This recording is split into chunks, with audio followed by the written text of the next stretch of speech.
This morning, the first subpoenas issued by the House Select Committee investigating the January 6th insurrection. The committee is asking for documents and testimony from 4 of the former president's closest advisors. Joining me now, Elie Honig, CNN's senior legal analyst and former assistant U.S. attorney for the Southern District of New York. Who's on the list?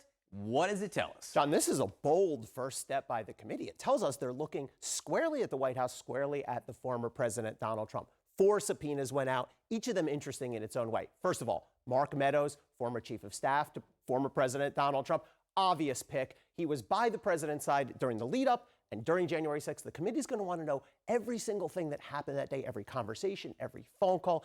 That's what they're going to ask him. Then Dan Scavino. Now, he was the communications director in the White House. And what's interesting here is they're focusing not only on what happened on January 6th, he was there, but also the communications strategy of former president and his supporters leading up to the events on January 6th. They want to know, was this pre-planned? Did they know this was coming? He's also the tweet master, right? So exactly. They want to know what his tweets were, what they were designed to do in the days up to January. Tweeting away, doing those videos, that kind of thing. Steve Bannon, he's back. This one's also really interesting. What they're focusing here is a meeting at the Willard Hotel in D.C. on January 5th, the day before, during an effort to persuade members of Congress to block the certification of the election the next day. So again, what went into the planning here? What was the intent? And then a really interesting one, Kash Patel. He's a Pentagon official at the Department of Defense, and they want to know about his involvement in discussions with senior defense officials regarding planning for security at the Capitol on January 6th and responding to events that followed the attack. So they're going right to the inner circle here. So talk to me about the next legal steps, how that's going to play out. Yeah, so we know Donald Trump is going to try to get in the way here. He's already said he's going to invoke executive privilege to try to block the committee. But there's a really interesting legal question.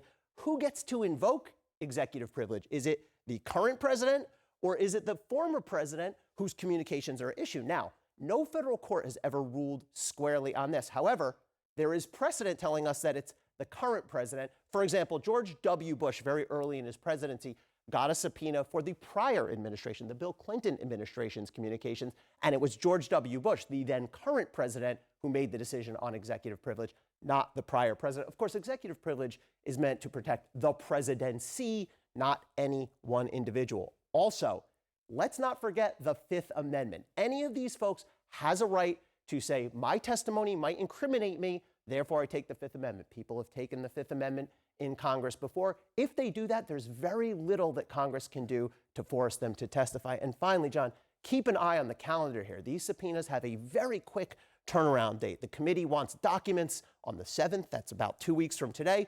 They want testimony from Patel and Bannon on the 14th, and then Meadows and Scavino on the 15th. So in the past, people in the Trump orbit have just refused. Right. Congressional subpoenas, refused to go testify. There's a twist now. Yeah, there's right. So what Congress can do, if they want, is they can, if they decide to hold these people in contempt, right? If they don't comply, and I think it's a safe bet they won't comply, Congress can say, we hold you in contempt. Now we refer you over to the Justice Department. Merrick Garland's going to have a huge decision to make there. If he wants, the DOJ can issue criminal charges for contempt of Congress. Big decision by Merrick Garland, and it'll allow them to speed up this calendar quite a bit. It's a tool Democrats did not have during the Trump administration because it was the Barr, Sessions, Justice Department. Exactly. This time, if Merrick Garland wants to do this, if he wants to press criminal charges if people don't comply with Congress, he can. Exactly. And if he doesn't, by the way, if this has to go to the courts, it's going to take months. We know that. We've seen that before. So that's the way the committee can shortcut having to deal with the courts and delay. Elie Honig, thank you very much for that. Thanks, Sean. Brianna? One of those targets, a longtime close advisor to former President Trump, Steve Bannon. As Bob Woodward and Robert Costa report in their new book, Peril, on the night before the January 6th riot, Bannon told Trump, quote, "We are going to kill the Biden presidency in the crib." And this week, Bannon appeared to confirm it. On his podcast, he played a clip of Costa on TV talking about this reporting, and then Bannon responded. We need to kill the Biden presidency in the crib. That was the phrase based on our reporting in that conversation. Yeah, because of his legitimacy. Just let this go what this illegitimate regime is doing. It killed itself, okay? But we told you from the very beginning, just expose it, never back down, never give up, and this thing will implode. So what are the implications of this for Bannon, the House Select Committee, and for Donald Trump? Let's talk about it with CNN legal analyst and former House Judiciary Special Counsel in Trump's first impeachment trial, Ambassador Norman Eisen. Okay, Norm, let's talk about what this does mean for Bannon, because on one hand, he's got this plan very detailed in this book, Peril, but he seems to be saying, well, look, the Biden administration is illegitimate. We just exposed it. What are the ramifications here for him? Brianna, thanks for having me back on the program. The ramifications are serious for Bannon and even more serious for Donald Trump. Don't accept that after the fact spin on Bannon's podcast. We're going to kill it in the crib. And his public statements, like all hell is going to break loose. It's very clear to prosecutors, congressional investigators who are looking at this, that these are fighting words. And we know that Bannon was meeting with, talking to those around the January 6th insurrection in its run-up, including the day before, Donald Trump. So I think that this really puts a bullseye on Bannon for congressional investigators, and it makes him a critical witness in possible criminal prosecution of Trump. We know that that is percolating, for example, in the state of Georgia. Well, can you speak to that? Would this be something that would prompt grand jury proceedings? Well, Brianna, we were talking on the break about the relative likelihood of federal prosecution where there should be federal investigation, but there's been no signs that DOJ is looking at this. But state investigators like DA Fannie Willis in Fulton County, Georgia, has been very active.